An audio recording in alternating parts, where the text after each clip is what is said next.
sekalian. Dan semoga kita digolongkan hamba-hamba Allah yang banyak bersyukur, yang kelak pada hari kiamat dijanjikan dimasukkan di dalam jannah surganya Allah Subhanahu wa taala. Amin ya rabbal alamin. Melanjutkan kajian kita pada kesempatan pagi hari ini di dalam mengkaji kitab tauhid, kita masuk pembahasan yang berikutnya, poin pembahasan yang ats-tsaniyah asyar, yang ke-12. Dan judul kajian kita pada kesempatan pagi hari ini adalah al-imanu wal amalus shalihu, iman dan amal soleh adalah merupakan sebab husulil hayatid thayyibati was sa'adah. Seorang muslim yang beriman dan beramal soleh mendapatkan kehidupan yang baik dan kebahagiaan. Allah Subhanahu wa taala berfirman dalam surah An-Nahl surat nomor 16 ayat yang ke-97. Dan ayat ini sudah pernah kita singgung dulunya, hanya saja sekarang kita kaji tafsirnya supaya kita betul-betul bisa menjalankannya sehingga kita mendapatkan kehidupan yang baik dan kebahagiaan dari Allah Subhanahu wa taala. Di mana sekarang ini banyak manusia mengeluhkan bahwa hidupnya tidak bahagia, padahal dia memiliki pekerjaan, bahkan istrinya juga bekerja untuk kebutuhan sehari-hari, tidak ada yang kurang. Rumah punya, kendaraan ada, sawah dan kebun juga dia ada. Namun yang hilang dari dirinya adalah kebahagiaan. Dan sering saya mendapatkan pertanyaan seperti itu. Kenapa Ustadz? Tolong dijawab. Kami tidak ada kebahagiaannya. Hampir setiap hari suami pulang ke rumah, pekerjaannya marah-marah saja. Akhirnya saya pun tidak sanggup kalau setiap hari dimarahi suami, saya pun membalasnya. Akhirnya saya merasa bahwa tidak ada kebahagiaan di rumah tangga kami. Maka jawabannya surat An-Nahl ini, surat nomor 16 ayatnya nomor 97. Allah Subhanahu wa taala berfirman, a'udzubillahi minasyaitonir rajim. Qala Allah Ta'ala mengatakan, man amila salihan min dzakarin aw untha. Man amila salihah, barang siapa yang beramal amalan yang soleh, amal kebajikan. Amal soleh itu dikatakan soleh dan diterima oleh Allah Subhanahu wa taala, syaratnya hanya ada dua. Yang pertama, amalnya dilakukan ikhlas karena Allah. Syarat pertama adalah al-ikhlasu lillahi ta'ala. Jadi ketika beramal, dia tidak mengharapkan pujian manusia, sanjungan manusia, dan tidak mengharapkan secuil dunia, tapi dia hanya mengharapkan ridha Allah, surganya Allah, mengharapkan apa yang datang dari Allah Subhanahu wa taala berupa nikmat-nikmat nanti di dalam kubur hingga dimasukkannya dia ke dalam surga. Dan yang kedua, syarat diterimanya amal soleh dikatakan soleh jika dia melakukannya sesuai dengan petunjuk Nabi SAW. Syaratnya adalah al-mutaba'ah, meniti, meniru, mengikuti sunnah Nabi SAW. Baru amal itu dikatakan amal soleh. Allah berfirman, man amila salihan min dzakarin aw untha. Barang siapa beramal soleh, baik dia seorang laki-laki ataukah dia perempuan, wa huwa mu'min, dan ketika dia beramal soleh dia adalah seorang yang beriman. Maka Allah menjawab, memberikan kabar gembira kepada mereka-mereka yang beriman dan mau beramal soleh, falanuhyiyannahu hayatan thayyibah, maka sungguh benar-benar kami Allah akan memberikan kehidupan kepadanya, kepada orang yang beriman yang mau beramal soleh, baik laki-laki maupun perempuan. Kami akan berikan kepadanya kehidupan thayyibah, hayatan thayyibah, kehidupan yang baik. Jadi akan diberikan oleh Allah Subhanahu wa taala kehidupan yang baik. Nanti akan kita baca tafsirnya. Kemudian yang kedua, pahala dari Allah, walanajziyannahum ajrahum bi ahsani ma kanu ya'malun, dan sungguh benar-benar kami akan berikan balasan kepada mereka berupa pahala mereka bi ahsani ma kanu ya'malun, dengan yang lebih baik dibandingkan apa yang mereka dahulunya perbuat saat mereka hidup di dunia. Al-Imam Ibnu Jarir berkata, qala al-Imamu Ibnu Jarir At-Tabari rahimahullahu taala. Dan Ibnu Jarir At-Tabari ini berjemaah adalah al-mufassir, seorang mufassir, seorang ahli tafsir, di mana beliau nama lengkapnya adalah Muhammad Ibnu Jarir Ibnu Yazid Ibnu Katsir At-Tabari, Abu Ja'far, dikenal dengan nama Abu Ja'far kunyahnya. Beliau seorang ulama yang lahir di abad ketiga Hijriah. Jadi lahirnya tahun 224 Hijriah dan wafat tahun 310 Hijriah. Jadi Imam Ibnu Jarir ini usianya ketika wafat adalah 86 tahun rahimahullahu ta'ala. Dan beliau ini pemilik kitab tafsir yang paling panjang di dunia, paling banyak jilidnya di dunia. Tafsirnya beliau sekarang ini yang dicetak berjumlah 26 jilid kitabnya, dan harganya mahal kalau di Indonesia, jutaan. Imam Ibnu Jarir, padahal dahulu beliau ini sebenarnya hendak mendikte atau mengimla kepada murid-muridnya, santri-santrinya, panjang lebar menafsirkan Al-Quran. Dulunya tafsir Ibnu Jarir At-Tabari itu asalnya adalah 10 kali lipat dari tafsir yang sekarang ini dicetak. Jadi seandainya dulu betul-betul muridnya sanggup untuk menulis, tafsirnya itu tebalnya 260 jilid, bukan halaman loh, 260 jilid, tapi diringkas menjadi 26 jilid, sepersepuluhnya, karena murid beliau tidak sanggup untuk menulisnya karena didikte itu dari hafalannya. Jadi gurunya mendikte dari hafalannya. Bayangkan, ini 26 jilid sudah segini, bagaimana kalau 260 jilid? Ini ulama kaum muslimin. Memang kalau kita melihat ya, bagaimana ulama-ulama kita ini tidak ada apa-apanya dengan mereka. Mereka mendikte tafsir yang lebarnya selebar masjid ini lebih, itu tanpa melihat buku dari hafalannya. Muridnya sampai tidak sanggup menulis. Zaman dahulu tidak seperti sekarang para jamaah. Sekarang direkam lagi dulu, nanti kemudian diketik di komputer, enak. Dahulu lelah nulis itu para jamaah. Dan dahulu harus mencelupkan dulu pulpennya, penanya ke tinta bak, kemudian ditulis, dicelupkan lagi, tulis gitu. Lelah para jamaah. Beliau mengatakan rahimahullah ta'ala, dan tafsirnya beliau adalah tafsir tertua.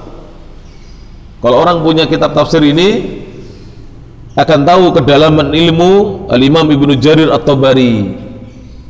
Jadi setelah beliau menyebutkan ayat Al-Quran, di bawahnya itu riwayat-riwayat, hadatsana, akhbarani, dan seterusnya.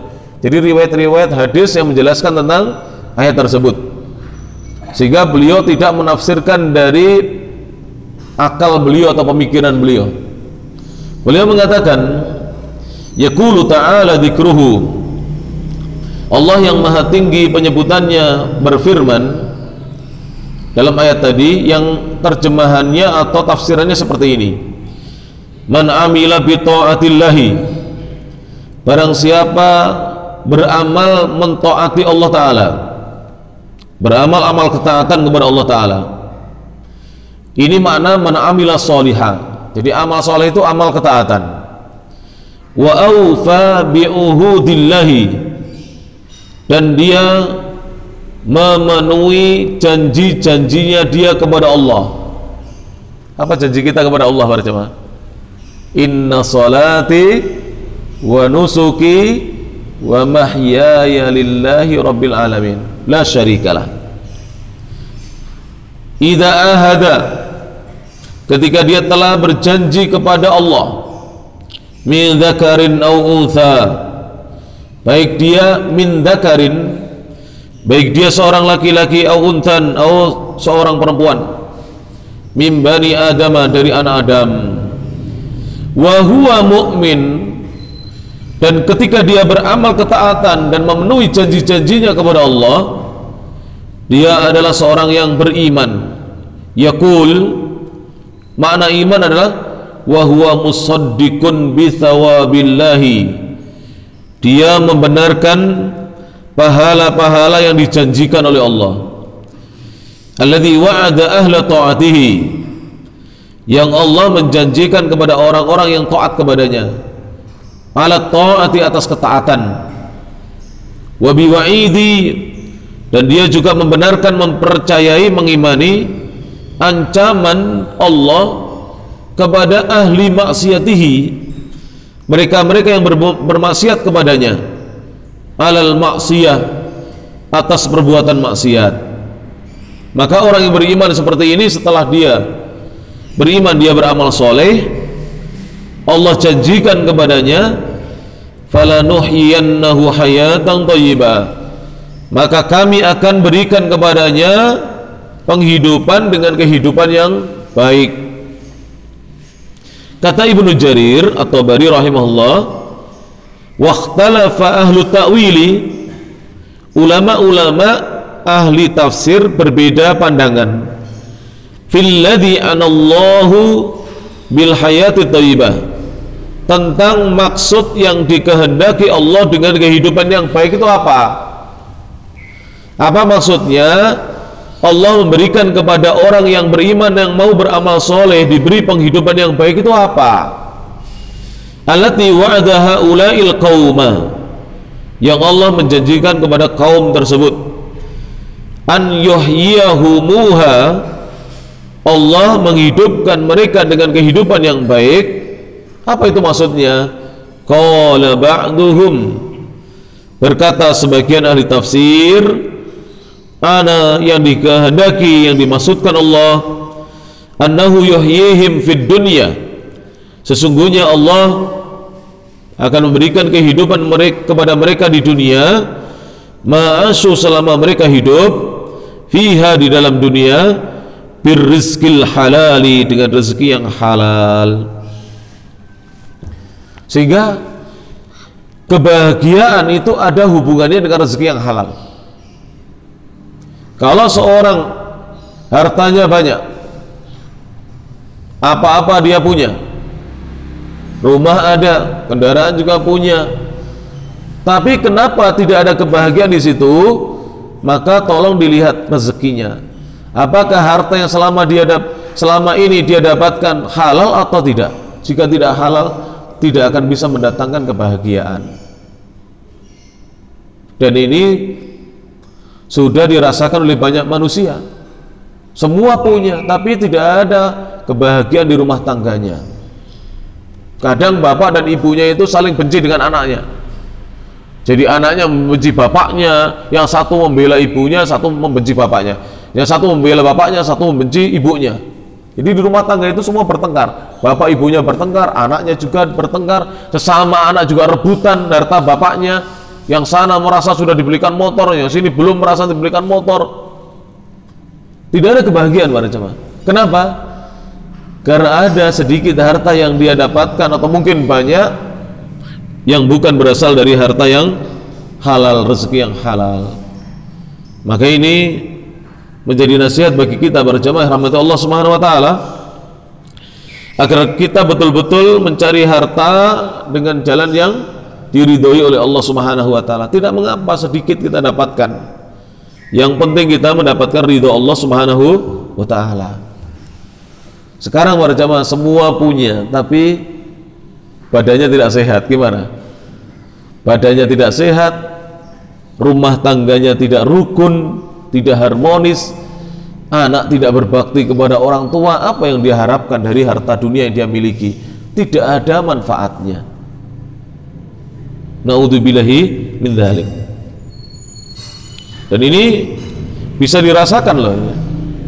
Yang percaya nggih monggo, mboten percados nggih monggo. Tapi nyatane ngoten niku kedadian. Betul-betul terjadi, dialami oleh mereka-mereka yang hartanya banyak tapi tidak ada kebahagiaan di rumah tangganya. Berapa waktu yang lalu, saya tidak mau sebut para jemaah, ada seorang datang ke rumah menemui ibu saya, sebenarnya nyari saya tapi nggak ketemu, mengeluhkan para jemaah. Padahal mobil punya, bagus mobilnya, rumahnya itu loh, masya Allah, depannya itu taman-tamannya indah. Intinya cerita ke ibu saya itu tidak ada kebahagiaan, tidak ada kebahagiaan para jemaah. Bukan hanya suami istri yang bertengkar yang saya ceritakan tadi, bahkan anaknya membenci bapaknya dan seterusnya. Naudzubillahi min dzalik. Mudah-mudahan sudah selesai urusannya, kok nggak datang lagi. Biasanya orang itu kalau sudah selesai urusannya nggak datang lagi, sudah. Mudah-mudahan. Karena kita juga ikut prihatin para jamaah yang dirahmati Allah Subhanahu wa taala. Apalagi kalau itu teman dekat kita. Thayyib. Pembahasan berikutnya, Ats-Tsalitsa Asyara, yang ke-13, tentang al-iman wal amalus sholihu, iman dan amal soleh, sababa, merupakan sebab takfirid dzunubi, dihapuskannya dosa-dosa, wa husulil ajri, dan didapatkannya pahala amalan. Jadi kalau seorang mau beriman dan beramal soleh, maka dosa-dosa yang pernah dia perbuat akan dihapuskan, diampuni oleh Allah Subhanahu wa taala, dan dia akan mendapatkan pahala atas amal baiknya. Allah berfirman dalam surah Al-Ankabut. Al-Ankabut itu surat nomor berapa para jemaah? Sebelum Ar-Rum. Kalau Ar-Rum 30 berarti Al-Ankabut nomor 29. Surat nomor 29 ayat yang ke-7. Allah berfirman, kita simak ayatnya, walladzina amanu wa amilus solihati, dan orang-orang yang beriman dan mereka beramal amalan yang soleh, amalannya amal yang baik, bukan amal yang buruk, amal-amal kebajikan. Apa ganjaran yang didapatkannya? Lanukaffiranna anhum sayyi'atihim, sungguh benar-benar kami akan hapuskan, ampuni dari mereka keburukan-keburukan mereka, kejelekan-kejelekan mereka. Jadi enak ya, orang beriman dan beramal soleh itu dosa-dosanya diampuni. Kula badhe tanglet, wonten boten ingkang wonten masjid menika rawuh wonten pengaosan menika sing boten kagungan dosa, ora duwe dosa enten boten. Sing boten gadah dosa niku sinten?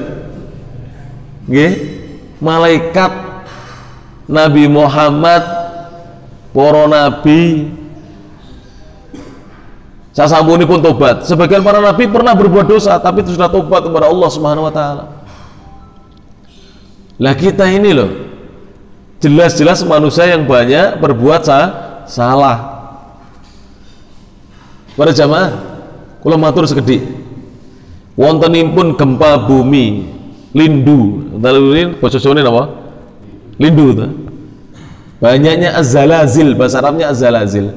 Itu kalau kita kembali kepada agama loh, bukan kembali kepada ilmu tentang gempa, kepada agama. Sebabnya adalah karena sudah merebak dan banyaknya dosa-dosa.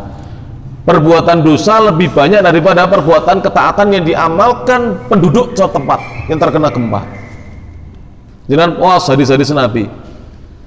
Jadi az-zalazil itu terjadi idza kathural khabath. Apabila keburukan sudah banyak di satu negeri, maka akan banyak terjadi gempa.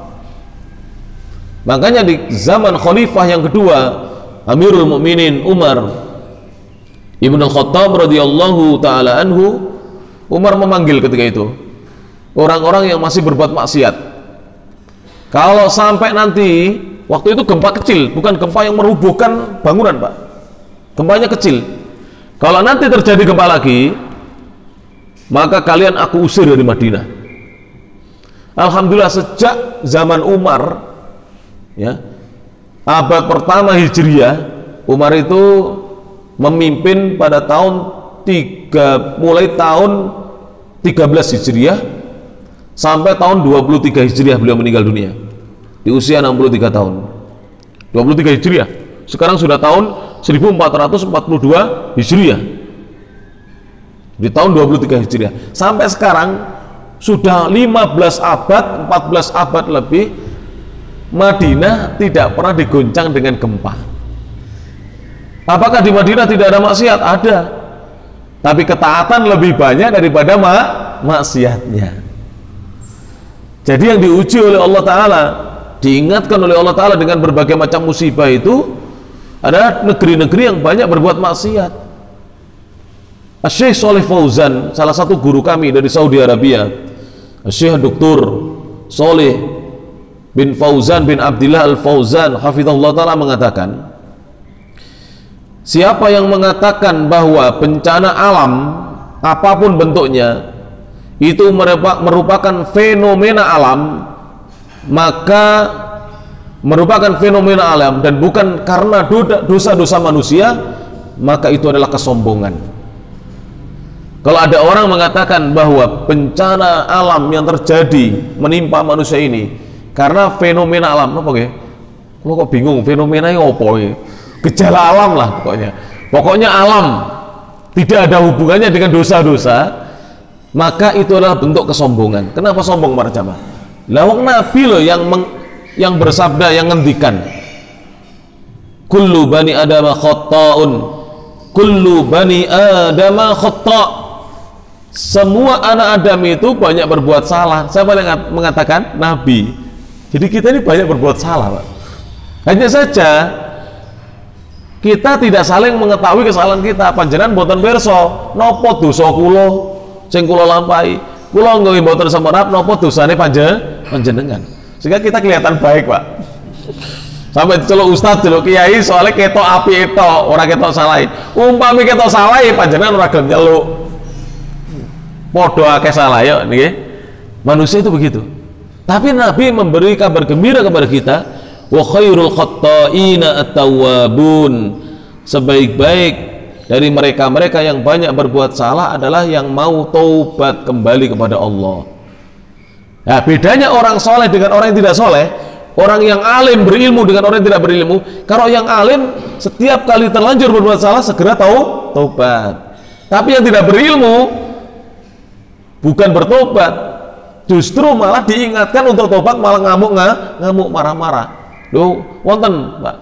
Dulu saya pernah dengar beberapa tahun yang lalu, salah satu ustadz, kalau tidak salah al-ustadz Dr. Khalid bin Zaid Basalamah, hafizahullah ta'ala. Beliau mengingatkan bahwa bencana itu sebabnya dosa.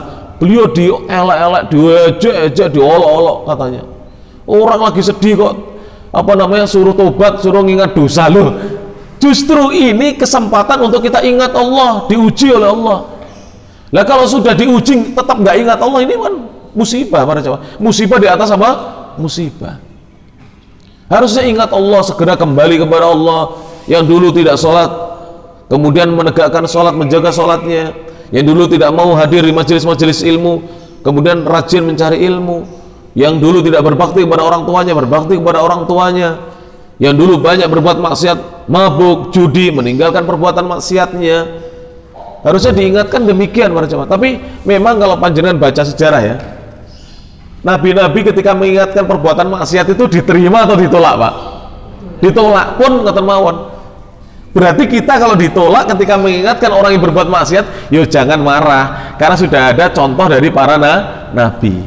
Itulah gunanya kita membaca sejarah. Dan Al-Quranul Karim, panjenengan kalau membaca Al-Quran, kitab Al-Quran itu isinya 3. Yang pertama At-Tauhid, yaitu akidah. Jadi Al-Quran dari Al-Fatihah sampai An-Nas itu tidak lepas dari akidah. Kemudian Al-Ahkam, hukum-hukum, dan Al-Qasas, kisah-kisah. Dan yang paling panjang ayat-ayat dalam Al-Quran itu justru tentang kisah. Apa gunanya para jemaah? Untuk diambil pelajaran oleh orang-orang sekarang, jangan melakukan hal yang serupa. Sebab kalau melakukan hal yang serupa akan datang musibah, akan datang bencana, akan datang teguran dari Allah Subhanahu wa Ta'ala. Saya itu sempat heran beberapa waktu yang lalu para jemaah ngisi pengajian di sebuah daerah di sini di Kediri, saya nggak mau sebut namanya, nanti jadi fitnah. Jadi ketika datang banjir, padahal banjirnya itu nggak tinggi, Pak, masih di bawah lutut. Itu yang saya heran, kenapa tanah-tanah itu gerowong-gerowong? Jadi tanah itu gerowong itu apa? Gerowong itu bahasa Indonesianya apa? Tipis-tipis, jadi habis, terkikis para jemaah. Terus cerita, kalau tanah terkikis masih wajar, air itu cepat. Kecepatan air itu luar biasa para jemaah. Sepeda motor kalah cepatnya itu. Kenceng air itu. Kecepatannya berapa itu? Tapi yang saya diceritani, Ustadz di rumah saya ini kemarin itu depan rumah pas itu saya semen. Jadi semen itu hilang. Apa maksudnya? Plesteran semen itu lah. Itu hilang, Pak. Jadi air itu bisa menyapu plesteran semen, bukan hanya apa? Menyapu pasir dan tanah. Bayangkan. Subhanallah. Makanya kadang-kadang kalau kita melihat daerah-daerah yang terkena banjir itu, rumah sampai kentir itu, kekuatan air itu luar biasa. Pondasi itu ada apa namanya para jemaah. Kalau sudah Allah mendatangkan apa? Musibahnya. Dan tadi malam para jemaah, tadi sore sebenarnya, hujan turun di daerah Majalengka. Ada sebuah pesantrennya salah satu teman kita, ustadz kita, itu habis diterjang apa? Longsor. Jadi langsung hancur semuanya pesantren itu. Tapi alhamdulillah tidak ada korban jiwa. Biasanya longsor itu ada tanda-tandanya dan suara yang gemuruh. Mungkin mereka segera menyelamatkan diri, tapi pesantrennya nggak tertolong. Jadi semuanya terbalik-balik rumah itu. La ilaha illallah, benar. Alhamdulillah dari Pemda, dari tim SAR, dari tentara, kepolisian segera langsung datang ke lokasi memberikan bantuan. Jadi Indonesia memang rawan. Tapi itu semuanya sebabnya adalah dosa-dosa manusia, terutama menggunduli hutan dan tidak menanami kembali setelah menebang kayunya. Ini bahaya. Kalimantan Selatan yang sekarang dirundung apa? Banjir itu sudah lama nggak ada banjir. Bukan sudah lama, belum pernah ada banjir. Ini harusnya introspeksi diri kita manusia.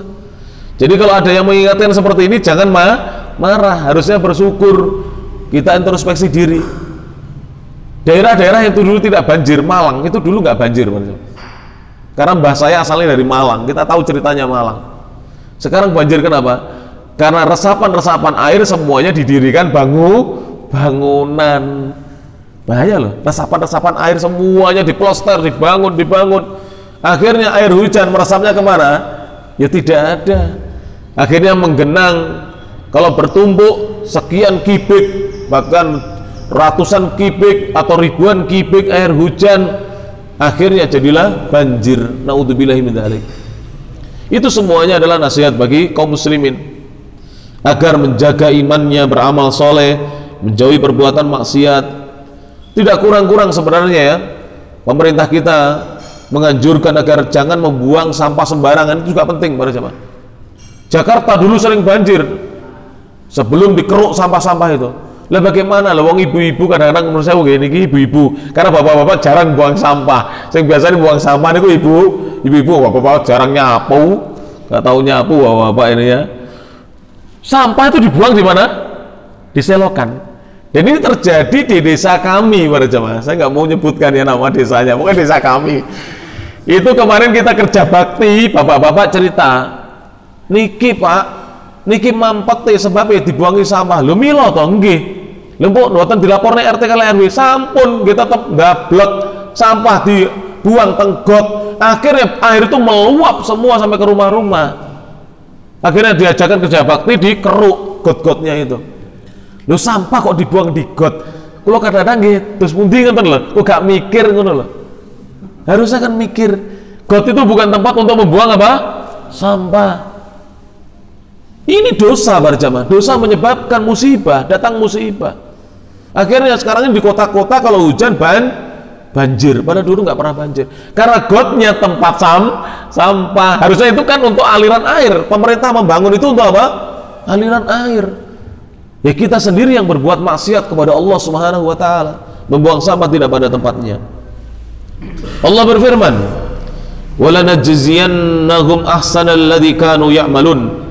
Dan sungguh benar-benar kami akan memberi balasan pahala dengan balasan yang lebih baik dibandingkan apa yang mereka perbuat dulunya ketika hidup di dunia. Qala al-Imamu Imaduddin Abul Fida Ismail ibnu Umar ibni Katsir al-Qurashi asy-Syafi'i, berkata seorang ulama madhab Syafi'i yang terkenal rahimahullah ta'ala, Ibnu Katsir. Beliau ulama yang dilahirkan pada tahun 701 Hijriah dan wafat pada tahun 773 Hijriah. Pada tahun 774 Hijriah di usia 73 tahun. Beliau berkata sebagai penutup pengajian kita ya, "Tsumma akhbara", kemudian Allah Ta'ala menghabarkan, "Annahu ma'aghinahu", bahwasanya Allah bersamaan Allah tidak membutuhkan anil khalaiki jami'ihim, Allah tidak butuh kepada makhluk-makhluknya seluruhnya, min ihsanihi, termasuk perbuatan bagusnya Allah, perbuatan baiknya Allah, wa birrihi bihim, dan perbuatan kebajikan Allah terhadap mereka manusia, padahal Allah tidak butuh manusia, adalah yujazil ladina amanu wa amilus solihat. Allah memberikan pahala kepada orang-orang, Allah membalas kepada orang-orang yang beriman dan beramal soleh dengan ahsanal jazai, dengan balasan yang terbaiknya, dengan sebagus-bagusnya balasan. Padahal Allah itu nggak butuh kepada kita loh para jemaah. Kalau kita butuh Allah bukan? Butuh. Sekarang orang badannya kekar, sering namanya niku fitness, sehat. Coba kalau sakit, butuh Allah nggak? Butuh. Jaluk waras teng Allah mesti. Ini kalau ngomong sing gawaya kayak saat ini sakit, jaluk waras teng Allah sedaya. Berarti orang itu manusia itu butuh siapa? Butuh Allah. Kalau dadanya sudah sesak, jantungnya sudah berdebar, kemudian paru-parunya sudah rusak, baru orang itu butuh Allah Subhanahu wa taala. Allah itu tidak butuh kepada makhluknya.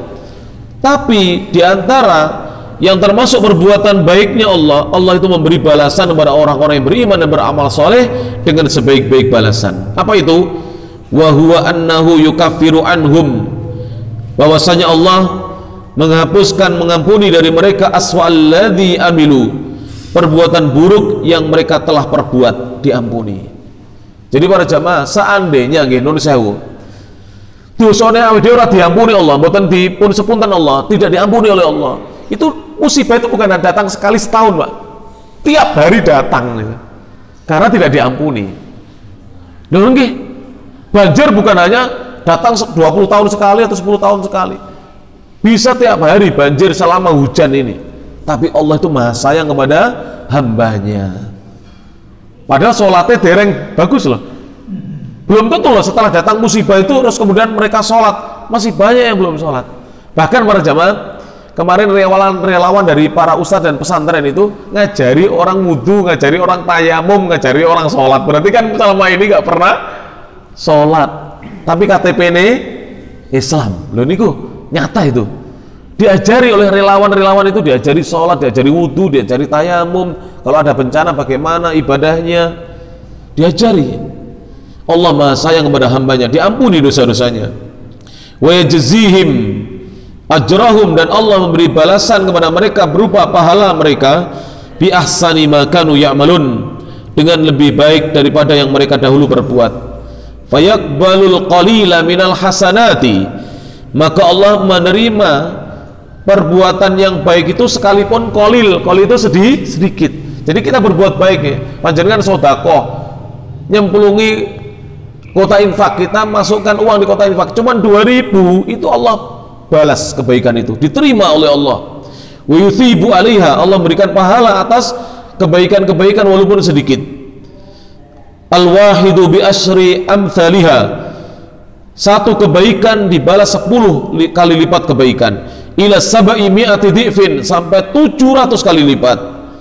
Wa yajzi 'ala sayyi'ati bimithliha, namun Allah hanya membalas satu keburukan dibalas satu. Kalau kebaikan, satu kebaikan dibalas pinten para jemaah? 10 kali lipat sampai 700 kali lipat. Bahkan dalam dalil yang lain dibalas sampai tidak terhingga kebaikan itu.